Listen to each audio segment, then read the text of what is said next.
კახელი გლეხები დახმარებას ითხოვენ. ვის ეკუთვნის და ვის არა სტიქიისგან მიყენებული ზარალის ანაზღაურება, როგორია ქართული ოცნების გათვლები. ათასობით დახარჯული თანხა და მოუწესრიგებელი ინფრასტრუქტურა. რა ხდება დუშეთში და რა მოთხოვნები აქვს მოსახლეობას?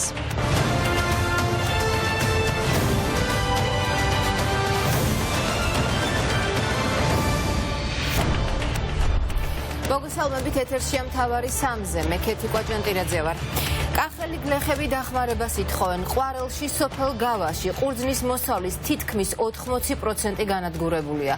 გლეხებმა მოსავლის მხოლოდ მცირე ნაწილის აღება შეძლეს, მათი შემოსავალი მთლიანად მოსავალზეა დამოკიდებული, თუმცა წელს ისინი იმ ხარჯის გასტუმრებასაც ვერ შეძლებენ, რაც მოსავლის მისაღებად დაუჯდათ. ხელისუფლება კი დახმარებას მხოლოდ იმ ოჯახებს პირდება, რომლებსაც მოსავალი 100%-ით გაუნადგურდათ. როგორია ქართული ოცნების დახმარების სქემა? რა იქნება წელს თქვენი შემოსავალი? უვიდა დიდი სეტყვა და აი რო იტყვიან რა ხუარი საათი მაინც გაგრძელდა. რა ვიცი, მე ეგეთი სეტყვა თითქმის 60 წელს უახლოვდები და მე ეგეთი სეტყვა ფაქტი კიდე ხედავთ ეგ რა მდგომარეობაში არის. ეს უფრო რაც არ დაჭკნება რა აი უყურეთ ეგ როგორ არის გაფუჭებული ყველა მტევანი აბსოლუტურად. აი იყო გუშინ ჩამოსული სოფლის მეურნეობის მინისტრი და განაცხადეს რომ ვინც ძალიან დაზარალდა და ვინც მოსავალს საერთოდ დაკარგა, რა ვიცი 3000 ლარი დავეხმარებითო. ჯერჯერობით ბანკზე მაგალითად არავის არაფერი არ უთქვია, ან რაღაცა გადავადებაზე, ან რაღაცა, აი რა ვიცი, ჯერ არავის არაფერი არ უთქვია, რა ვიცი. ჩემი ოჯახი ამვე ნახზე ვართ დამოკიდებული, ორი პენსიონერი ვცხოვრობთ მხოლოდ. ყველაფერი წყალში ჩაიყარა. რითი უნდა ვიარსებოთ და რითი ვიცხოვროთ უკვე არ ვიცი. ეს პენსია არ გვყოფნის მარტო და არ ვიცი, თუ მთავრობა რაღაცას იზავს 3 ტონა რომ მივიღო მაქსიმუმი მეც ვერ მივიღებ და ის 3 ტონა 1820 ლარი მაქვს აგრობარათით გამოტანილი წამლები. იმას არ ეყოფა. დახმარება უნდა ყველას, იმ 100%-იანსაც და იმ 80%-იანსაც. და კახეთის შემდეგ სამეგრელო, სადაც ხალხი წყალზე ოცნებობს. დაბა ჯვარის მოსახლეობას 7 წელია სასმელი წყალი გრაფიკით, დილა საღამოს და მხოლოდ 1 საათით მიეწოდება. ხელისუფლების მთავარი დაპირება კი ყოველ არჩევნებზე წყლის ამ პრობლემის მოგვარება. ეს პირობა წელსაც მიიღეს ადგილობრივებმა პრემიერ ღარიბაშვილისგან.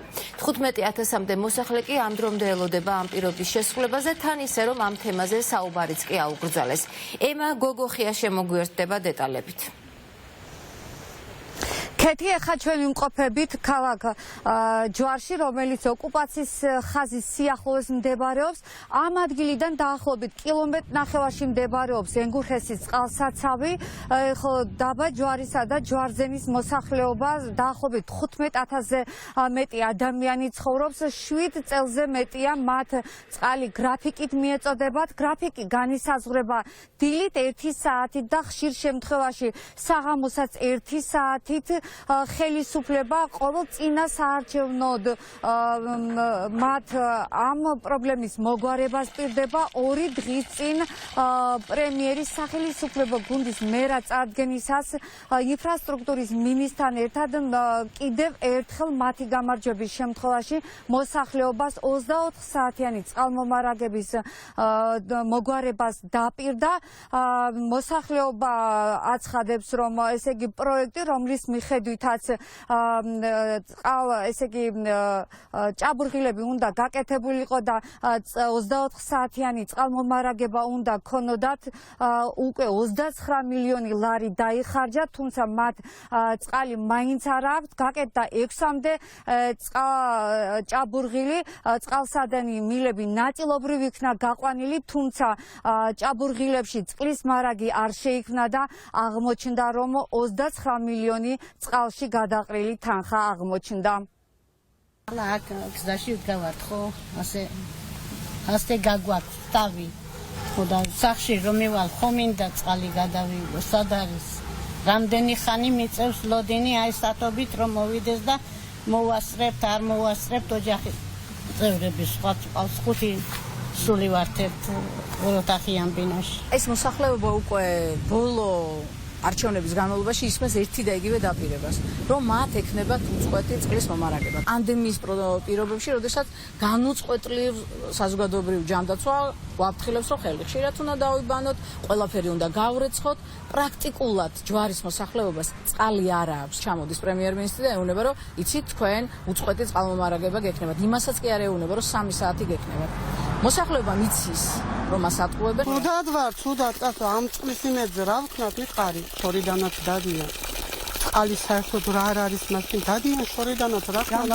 სასმელი წყალი ხო უნდა თორე სხვა დაანები ხარ. ვისარჩინა წუხებს უწყლობა. ცხოველები ვითვართ.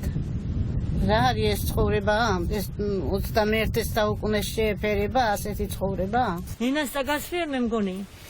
რატომ? რატომ და არ შეიძლება რაფის თქმა, ისე მიდის საქმე. სიმართლის თქმა? სიმართლის თქმა არ არის კარგი, სიმართლეს რო იტყვი არ ახარ კარგი ადამიანი.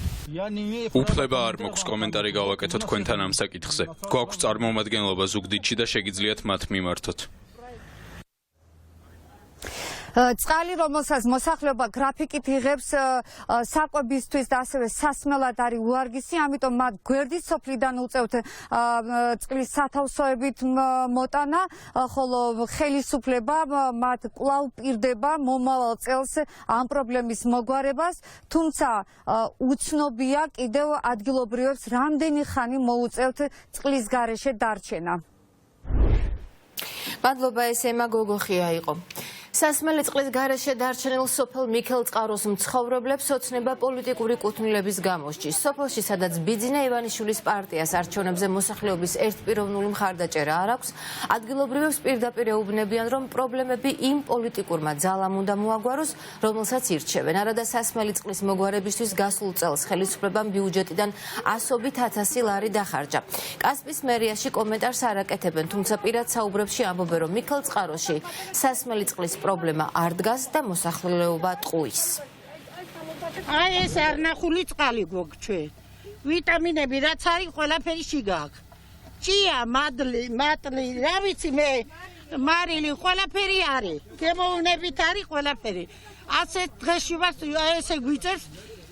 ფენაო ნაცია არა ვარ მე ნაციონალი. არც ოცნება ვარ, არც ნაციონალი, მაგრამ მე წყალი მინდა, სარგებლობა გვინდა, სიცოცხლე გვინდა. შუქი გაიყვანეს არანორმალულად. ჩვენი სტოლმებზე მიაბეს. გარეთ განათება გაიყვანეს, გაიხარ წალგაში, ყველგან მთებში, გარეთ განათება ყველგან არის. აბა როცა გაილით, ნახეთ შეგენ არის ახალობაში გარეთ განათება. თქვენ სოფელს რატო არ აქცევენ ყურადღებას, როგორ რა არ აქცევენ? მათ ფეინო, ამ სიმერეზე უნდა სოფლიდან უნდა გამაგდონ. რადო აგდებენ? რადო იცი? ამათ ხმას არ ვაძლევთ, ვაძლევთ 5 ნუმერს. და იმედომ არ გვაძლევენ ყურადღებას. რატო ივანიშვილიზე ხეს არიწერთ, ეხლა მოვიდეს სააკაშვილი დაგეხმაროსო. რა მნიშვნელობაა სააკაშვილი მოვა, თუ ივანიშვილი იქნება? ჩვენთვის აი კონტეს უყოლაფერი რომ აი კიდ ივანიშვილი იყოს, კიდ სააკაშვილი იყოს, ჩვენთვის მნიშვნელობა არ აქვს. რომ პატრონი ყავდეს ამ სოფელსა. ვაფშე პატრონი არ აყავს ამ სოფელს. შეიძლება ასეთი რამე урნა არა გვაქვს, წესიერი წყალი არ მოდის, ბაღი არა გვაქვს ჩვენ ბავშვები რომ აი მივიდეს. დუშეთის მუნიციპალიტეტის სოფელ ყველათას მცხოვრებლები ხელისუფლებას სავარაუდო კორუფციულ სქემაში ადანაშაულებენ. ათობით ადამიანი სამედიცინო დახმარებისთვის სოფლიდან ქალაქამდე ფეხით რამდენიმე ათეულ კილომეტრს საავტომობილო გზის არქონის გამო გადის.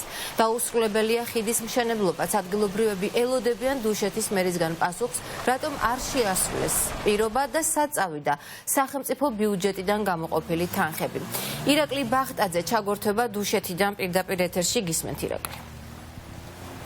დუშეთის მუნიციპალიტეტის მერია სოფელ ყველათას ადგილობრივი მოსახლეობა კორუფციულ სქემაში ადანაშაულებს. ადგილობრივებს სამედიცინო დახმარების მისაღებად რამდენიმე კილომეტრის გადაადგილება ფეხით უწევთ, რადგან ამ ტერიტორიაზე საავტომობილო გზა არ არის. ადგილობრივმა ხელისუფლებამ მათ საარჩევნოდ დაპირდა იმას, რომ გააკეთებდნენ ხიდს, თუმცა ადგილობრივ ხელისუფლებას ხიდის რეაბილიტაცია ამ დრომდე არ მოუხდენიათ. როგორც ჩვენთვის გახდა ცნობილი, ადგილობრივმა ხელისუფლებამ 100.000 ლარი გამოყო ხიდის რეაბილიტაციისათვის, ეს თანხები დაიხარჯა, თუმცა მუნიციპალიტეტის მცხოვრებლებს ხიდი ამ დრომდე არ აქვთ. ავამტყოფი ვარ, 80 წლის ქალი ვარ, დამაკრდა წამალი.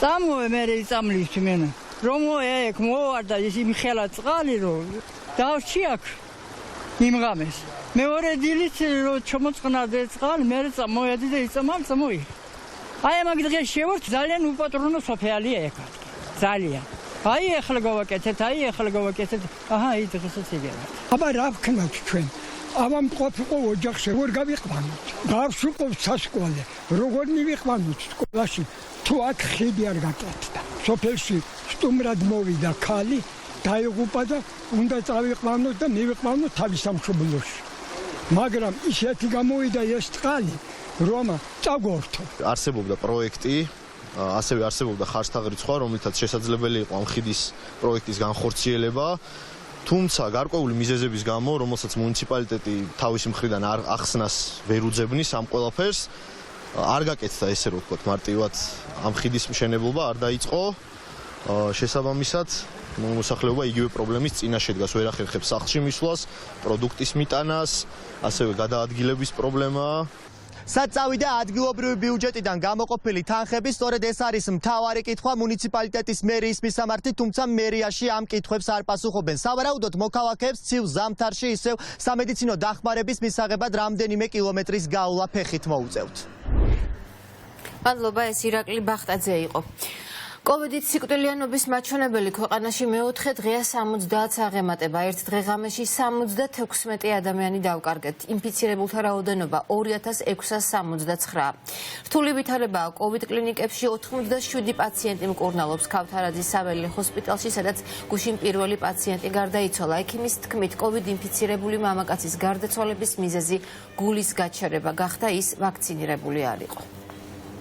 პაციენტი არ იყო მძიმე მდგომარეობაში, მისი მდგომარეობა იყო საშუალო სიმძიმის. არ მომხდარა მსგავსი რამ, რომ მისი სამედიცინო დაწესებულებებში გადაყვანის დამდგარი კოდკის წესრიგში, გადაყვანა დამდგარი კოდკის წესრიგში. პაციენტთან დაფიქსირდა გულის გაჩერება და უყოვნებლივ მოხდა დაწყება რეანიმაციული ღონისძიებებისა, გათვალისწინებული პროტოკოლით, თუმცა გულის რიტმის სამუშაოება ვერ მოხდა. 45 წელს დაავადებული მამაკაცი იყო, საშუალო სიმძიმის პაციენტი, იმყოფებოდა high flow სისტემის საბარათზე. ყველა პაციენტის შემთხვევა უნდა იქნას განხილული ინდივიდუალურად, მრავალი დეტალის გათვალისწინებით, მაგრამ დარწმუნებით შეგვიძლია ვთქვათ, რომ აღნიშნული ტიპის ლოკაციაზე პაციენტის დაყოვნება დიდი ხნით არ უნდა მოხდეს. საველე ჰოსპიტალი უნდა წარმოადგენდეს ტრიაჟის და შემდგომში უკვე დასტაბილურების და შემდგომში ჰოსპიტალში გადაყვანის ადგილს, ასე ვთქვათ. ასეთი ტიპის ლოკაცია განკუთვნილი არ არის მძიმე პაციენტებისთვის და არც ზოგადად ინფექციური დაავადებების მართვის პროცესში ჩართვისთვის გულისხმობს საველე ჰოსპიტალს. საველე ჰოსპიტალშიც წესით უნდა იყოს თავისი ცალკე პროტოკოლი კლინიკური მართვის და ასევე გადანაწილების სწორი სისტემა, ანუ პაციენტი იქ უნდა ხვდებოდეს საშუალო სიმძიმით და არა მძიმედ. მაქსიმალურად თავიდან ავირიდოთ მძიმე პაციენტის მოხვედრა საველე ჰოსპიტალში, იმიტომ რომ მინიმალური რესურსებით არის აღჭურვილი და თუ კი თქვათ, მაინც მოხდა და მაინც აღმოჩნდა მძიმე პაციენტი საველე ჰოსპიტალში, საჭიროა რომ მინიმუმ ერთი მძიმე პაციენტის მოვლის ყველანაირი საშუალება არსებობდეს. ვირუსი უკვე მასიურად ვრცელდება ციხეებშიც, უკონტროლო ხდება ეპიდემიოლოგიური ვითარება ქუთაისის სასჯელ აღსრულების დაწესებულებაში. ინფიცირებული პატიმრების ოჯახებს ჯანდაცვის სამინისტროდან უკავშირდებიან და მხოლოდ იმას ეუბნებიან, რომ ჯავრდებულები COVID-19 დაინფიცირდნენ, თუმცა სხვა დეტალები პატიმრების ოჯახის წევრებისთვის უცნობია. ადვოკატები ამბობენ, რომ არასწორმა პოლიტიკამ პენიტენციური ორგანოები ეპიდემიური აფეთქების კერად აქცია. დაურეკიათ ოჯახის წევრისთვის, რომ თქვენს მეუღლეს მეორე დაწესებულებაშია განთავსებული მსჯავრდებული, აქვს მაღალი ტემპერატურა, დაუდასტურდა კორონავირუსი, აღენიშნება სუნთქვის უკმარისობა და გადაგვყავს. აი ამის შემდგომ უკვე ინფორმაცია ვეღარ მოიპოვა. რამოდენიმე კითხვა დაუსვია დამატებით და მათ უპასუხიათ, რომ ჩვენ ამდენი დრო არ გვაქვს, 40 ადამიანთან გვაქვს კიდევ დასარეკი. ყველა ეუბნება ერთი და იგივე პასუხს, რომ ჩვენ არ გვაქვს უფლება გავცეთ ინფორმაცია. ინტენსიურ დაწესებულებებში უკვე საკმაოდ მრავლად გამოვლინდა COVID-19-ის გამოვლენის ფაქტი. ვეკავენ ამ პიროვნების ოჯახის წევრს და ატყობინებენ, რომ მის შვილს დაუფიქსირდა COVID-19 და გადაყვანილი იყო პენიტენციური დაწესებულებიდან. მაგრამ სად გადაიყვანეს პატიმარი, როდის გადაიყვანეს და რა მდგომარეობაში იყო ის იმ დროს, მას არ მიაწოდეს ინფორმაცია. ხელოვნურად მალავენ ინფორმაციას COVID-19-თან მიმართებაში პენიტენციურ დაწესებულებაში. ხელი ხაზიდან დაგვირეკეს.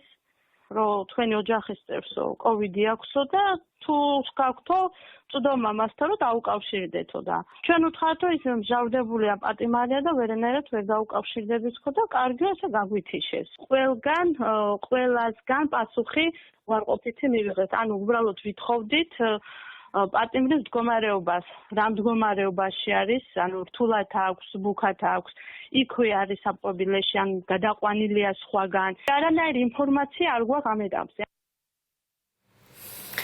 წინასაარჩევნო შეხვედრა აქვს ამომრჩევლებთან პარტია ლელოს მამუკა ხაზარაძე და ბადრი ჯაფარიძე თბილისში საკუთარ კანდიდატებს ასახელებენ მას პირდაპირ ეთერში ვთავთ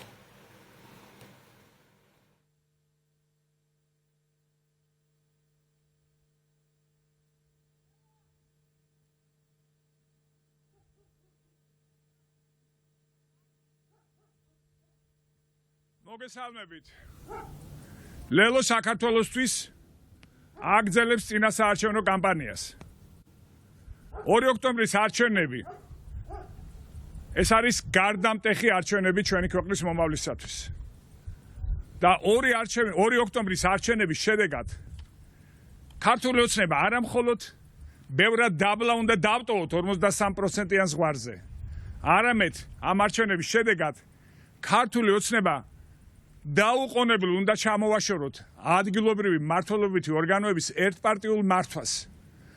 ეს იმისთვის, რომ დაასრულდეს კორუფცია, ნეპოტიზმი და არაკომპეტენტური გადაწყვეტილებები. ეს იმისთვის, რომ ჩვენ ქვეყანაში დაისადგუროს სტაბილურობა და ჩვენ გადავიდეთ კოალიციური ტიპის მმართველობაზე. სწორედ ამ მიზნით შევდივართ ჩვენ ლელო საქართველოსთვის თბილისის საკრებულოს არჩევნებში და სწორედ ამიტომ ამ არჩევნებში მონაწილეობას მიიღებენ ლელო საქართველოსთვის გამორჩეული ლიდერები და ისინი დასახელდებიან მაჟორიტარულ კანდიდატებად 10-ვე მაჟორიტარულ ოლქში. თბილისის მმართველობიდან ქართული ოცნების ჩამოშორების შემდგომ თბილისის საკრებულო ნაცვლად მერის ყველა გადაწყვეტილების ბრმად დამადასტურებლისა რეალურად გახდება თბილისის განვითარების გამსაზღვრელი და თბილისის აღმასრულებელი მმართველობითი რგოლის მაკონტროლებელი ორგანო. ეხლა მე მინდა წარმოგიდგინოთ ლელო საქართველოსთვის მაჟორიტარული კანდიდატები. საბაბუაძე, თაწმინდის რაიონის მაჟორიტარი დეპუტატობის კანდიდატი. ახალი თაობის პოლიტიკური ლიდერი, იურისტი და საჯარო მმართველობის სპეციალისტი. ხელმძღვანელობდა IDFI-ს ანტიკორუფციულ პროგრამებს, აქტიურად იბრძვის გამჭვირვალე, ანგარიშვალდებული და კორუფციისგან თავისუფალი სახელმწიფო ინსტიტუტების მშენებლობისთვის. საბას იურიდიული განათლება მიღებული აქვს ნიდერლანდებში, გრონინგენის უნივერსიტეტში, ხოლო იურიდიულ საქმიანობას ეწეოდა ქალაქ ნიუ-იორკში, ერთ-ერთ პრესტიჟულ იურიდიულ კომპანიაში. მედია მეტრეველი, ვაკის რაიონის მაჟორიტარი დეპუტატობის კანდიდატი. ფილოლოგიის მეცნიერებათა დოქტორი, ელინისტი. 2014-19 წლებში ქართული წიგნის ეროვნული ცენტრის დირექტორად მუშაობის პერიოდში უძღვებოდა ქართული ლიტერატურის უცხო ენებზე თარგმნისა და პოპულარიზაციის პროექტებს და საქართველოს მონაწილეობას საერთაშორისო წიგნის ბაზრობებზე. ხელმძღვანელობდა 2018 წელს ფრანკფურტის წიგნის ბაზრობაზე საქართველოს საპატიო სტუმარი ქვეყნის პროექტს. ქართული ლიტერატურის პოპულარიზაციაში შეტანილი დიდი წვლილი, რისთვისაც 2018 წელს მიენიჭა საქართველოს პრეზიდენტის ღირსების ორდენი. თაზო დათუნაშვილი, კრწანისის რაიონის მაჟორიტარი დეპუტატობის კანდიდატი. საჯარო ადმინისტრირების სპეციალისტი. დაამთავრა პარიზის სორბონის უნივერსიტეტის პოლიტიკური მეცნიერებების ფაკულტეტი. წლების განმავლობაში მუშაობდა პარიზში, სხვადასხვა მსხვილ საერთაშორისო საკონსულტაციო კომპანიებში. 2015 წელს დაბრუნდა საქართველოში და იყო უმსხვილესი ქართული კომპანიის ტოპ მენეჯერი. ეწევა სამეცნიერო და აკადემიურ საქმიანობას, ასევე იგი აქტიურად არის ჩართული ანტისაოკუპაციო მოძრაობაში. ვახტანგ სურგულაძე, ვატო სურგულაძე. საბურთალოს რაიონის მაჟორიტარი დეპუტატობის კანდიდატი. ექიმი თერაპევტი, ცნობილი ექიმი თერაპევტი. მუშაობდა მსოფლიო ბანკის პროექტში სერმა, სადაც შესაძლებელი გახდა რამდენიმე მცირე და საშუალო საწარმოს შექმნა. მათ შორის კოლხური მალამოს წარმოება, ხელმძღვანელობდა თბილისის მერიის ჯანმრთელობის საქალაქო სამსახურს, იყო სახელმწიფო სოციალური ფონდის დირექტორის მოადგილე, ჯანდაცვის სამინისტროს ჯანმრთელობისა და სოციალური პროგრამების სააგენტოს ხელმძღვანელი. ლანა გალდავა ისნის რაიონის მაჟორიტარი დეპუტატობის კანდიდატი, სამართლის დოქტორი, პროფესორი, საერთაშორისო ურთიერთობების მაგისტრი, თესეუს მოსკოვის დიპლომატიური აკადემიის და ფრანკფურტის ვიადრინის უნივერსიტეტის კურსდამთავრებული.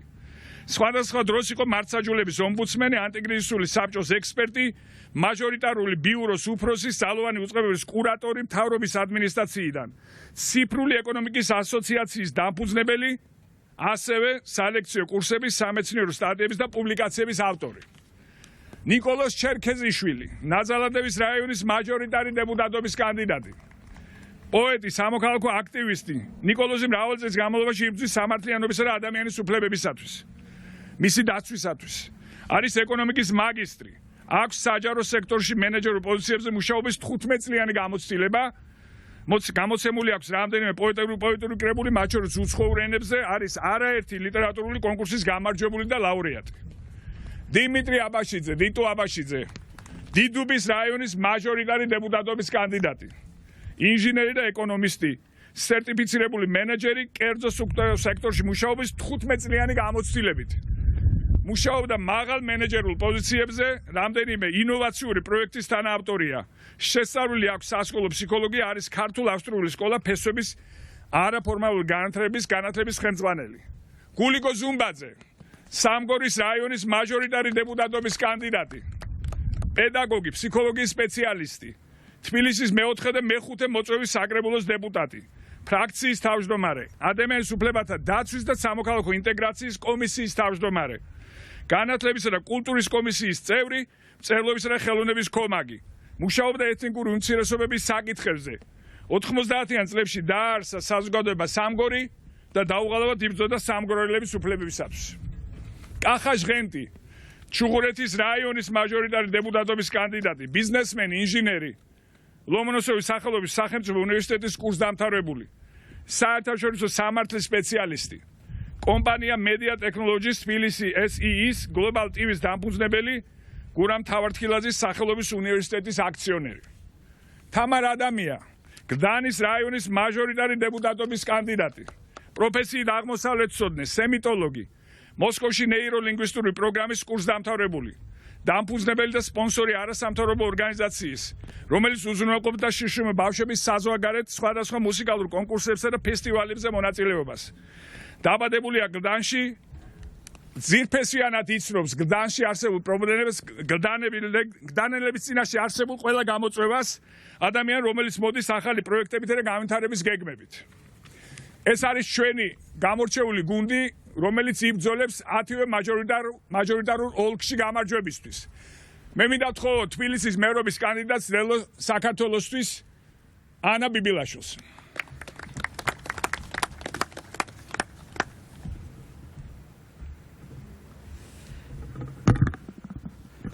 მოგესალმებით. მე ამაყება, რომ დღეს მე ვდგავარ იმ ძლიერ არაჩვეულებრივ ადამიანებთან ერთად, იმ კეთილსინდისიერ, პროფესიონალ ადამიანებთან ერთად, რომლებიც იბრძოლებენ არა მხოლოდ ქალაქისთვის, არამედ ადამიანებისთვის, რომლებიც ამ ქალაქში ცხოვრობენ და რომლებიც ხელისუფლება მიატოვა გაჭირვებასთან და პანდემიასთან. დღეს ჩვენ ვსვავთ კითხვას, თითოეული ჩვენგანი, ვსვავთ კითხვას, როგორი ქალაქი გვინდა. ჩვენ გვინდა ქალაქი, სადაც ბავშვებს არ შეათ. ჩვენ გვინდა ქალაქი, სადაც ხანდაზმულებზე ზრუნავენ. გვინდა გამწვანებული ქალაქი. გვინდა ქალაქი, სადაც ახალგაზრდები იცხოვრებენ და არ გაიქცევიან. გვინდა ქალაქი, სადაც თითოეულ ადამიანს ექნება ადგილი და წარმატების შანსი. ლელოს ძლიერი გუნდი, ვიბრძოლებთ ასეთი თბილისისთვის. მე მინდა ვთხოვო მამუკა ხაზარაძეს, არაჩვეულებრივ ადამიანს. მადლობთ.